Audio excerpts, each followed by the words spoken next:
to support the platform just in case anything like this happens again, you can do it by way of PayPal, Patreon, Cash App, and also by the Anchor. And you can also further support the platform by way of going to the Teespring store or the shoe store that is located in the comment section below.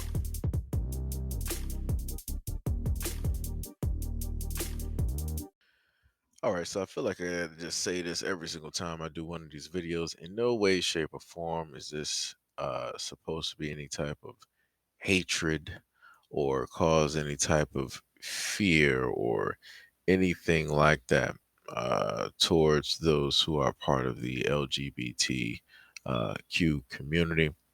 And in no way, in shape, or form is this discussion meant to harm them in any type of way either. Again, this is just commentary and a discussion. All right, so the reason that you're seeing this image right here before you is because this is one of the many women that I happen to watch and listen to from time to time, as I've stated to people before. And I listen to the content and I look at the responses that they just so happen to get when it deals with a lot of variety of topics that they pick and talk about and choose. And it was one topic that took place on Twitter, and I'm going to showcase to you what she stated, and more so specifically the responses that she got from that, right? So she stated, with all of these gay men lusting after Jeffrey Dahmer, can someone explain to me how straight black men are the weakest link, right?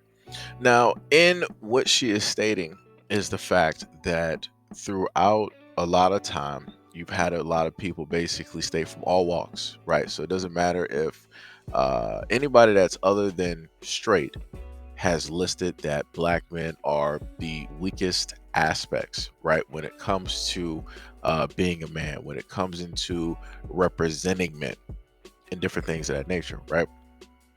And what she is stating is that you've had a lot of gay men who have decided that they wanted to be interested in, Jeffrey Dahmer.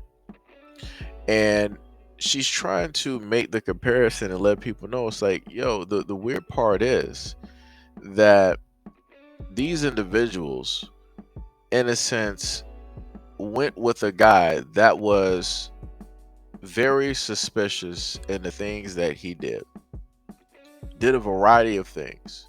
There were tons of red flags, but yet people still directly went for him as if a moth would go to a flame, right? And we were able to see the end result directly of that. And then on top of that, the other comparison comes into the fact where some people would basically deem or see the reverse as being a little bit lighter when it comes to the masculine spectrum. When it comes into that representation, where they would have a little bit more femininity when it comes into how it is that they move and how it is that they go through life. And the responses that she got from this, Matt said this tweet is based on the Netflix show question mark. Just say you're phobic and get over with it. Now see, this is the problem with this. This is what it looks like when people in a sense get into their feelings about what it is that is being stated. In her statement, there is no type of hatred or anything like that there. She's simply doing a comparison, as in between these spectrums of men that you have, right? And basically showing how everybody wants to view straight black men as weak, but yet men of a whole different section are, in a sense, falling prey directly to Jeffrey Dahmer.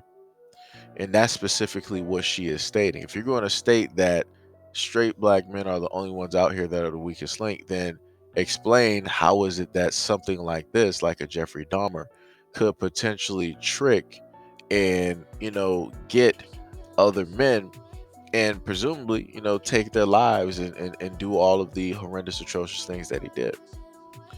This is what it looks like when you have a person that is in the emotional spectrum. They can't get past what is stated because they're trying to internalize it, or they feel as though that it is a personal attack, right?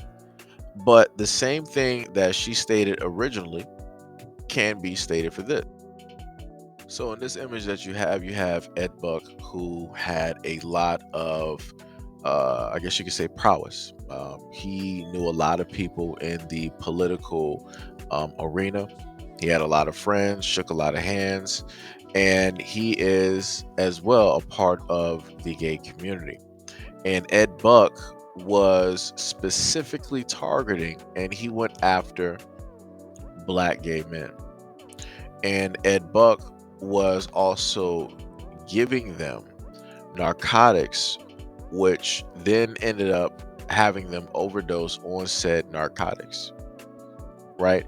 So he would specifically and pick out and target these certain gay black men, either if they were like homeless on the street, whatever it is, and he would entice them or invite them over for a good time, probably some alcohol and some narcotics. And the end result is those black men ended up losing their lives. And as I reported on the story before, the only reason that Ed Buck is even locked up is due to the fact that one of those black men survived. So what she stated before is not false. Jeffrey Dahmer went after gay men. That is a fact. Ed Buck specifically went after and targeted black gay men. That is a fact. There was no reason at all to get emotional or to feel a certain type of way as if somebody is trying to feed into a phobia or a certain type of hatred. That is not the case. It was a very simple statement that can easily be broken down and that can be sectioned off so that people can easily digest and understand it. The problem with it is that a lot of people, mind wise, are not there at that point in order to see specifically what is taking place and what is being said and why it is that things are being compared. Another one. Fail stated. Don't know about straight black men being the weakest link, but I see one giant phobic, ignorant person behind this tweet and a bunch of other ignorant people liking this tweet, shaking my head. Now, like I said before, this is what it looks like where you have individuals not trying to understand the parameters of why things are, in a sense, being stated.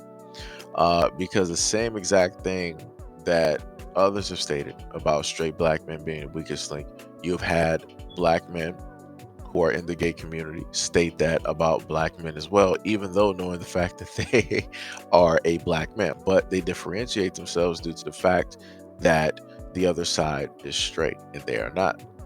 So therefore, they within themselves also have made those comparisons on social media along with many other people. And again, this is another person wanting to use certain words in order to trigger certain responses from other individuals on social media, trying to, make it seem like her comment is more than what it really is. It was a statement and a question at the same time. And it was an honest statement and a question. And at no point in time did her question and statement come from a place of hate or anything like that. These are simply people that are trying to throw words around, trying to coat this as something that is not. And like I said, it's a shame when it gets to a point that people can't have conversations about topics, and people want to always try or look to get offended about something when there's no reason to get offended, and to also use such words as that it can potentially hurt or hinder somebody, and you're recklessly just using it because of how emotionally you feel about a statement and a question is quite ridiculous. because I expect this from somebody who is a teenager, because they don't really know any better. They're emotional. But to see this from adults or grown adults is 100% ridiculous. This is why I've stated before that the older generation, like the gays that are in their 60s and their 70s, I have respect for them, because a lot of the stuff of this era, at no point in time would they be up in arms or trying to holler, hoopla, all this other type of stuff. If it's something that is important, they'll talk. Other than that, they are pretty much 100% secure in who it is that they are and the way that they go about their life, that they don't need to sit up there and try to get confirmation from somebody else, or to try to get somebody else to basically agree with it. Like I said, they just walk their life, they live their life, and that is what it is. That's why I respect the whole older, generation of that sector. The newer generation, younger generation, I don't know what to tell people. I really do not know what to tell people. But like I said, in order to have conversations, people got to get their emotions under control and under check, because this ain't it. This is not it at all. But like I said, out of no matter how much they got offended, they still didn't answer the question. And as I stated before, the same thing that she stated can be placed directly on Ed Buck, but notice how they're not worried or concerned about that. You had Fields, I'm sorry, not Fields. You had lots of black men who lost their lives due to this, man. We only know about the ones that are known. We don't know about all of the unknowns that are directly out there. We just don't. So, like I said before, uh, men out there got a lot of work ahead of themselves to correct a lot of the actions, a lot of the thought processes that take place, that enable monsters such as a Jeffrey Dahmer and a Ed Buck to roam around and take the lives of other individuals just because they want to do it. That's ridiculous. All of that needs to be called out, and it needs to be put directly to the forefront. It needs to be fixed. So as she stated, you can't try to say that one group of men are weak when another group of men, who are in a sense supposed to be presumed to be strong, are being preyed upon by one of their own. That in a sense throws the whole equation off balance. That throws the whole comparison off balance. But it is what it is. People will figure out information to figure out how to manage and navigate through it. But anyways, let me know what you guys think about this video and everything that I stated in the comment description below. And as always, peace, love, and stay tuned for the next video.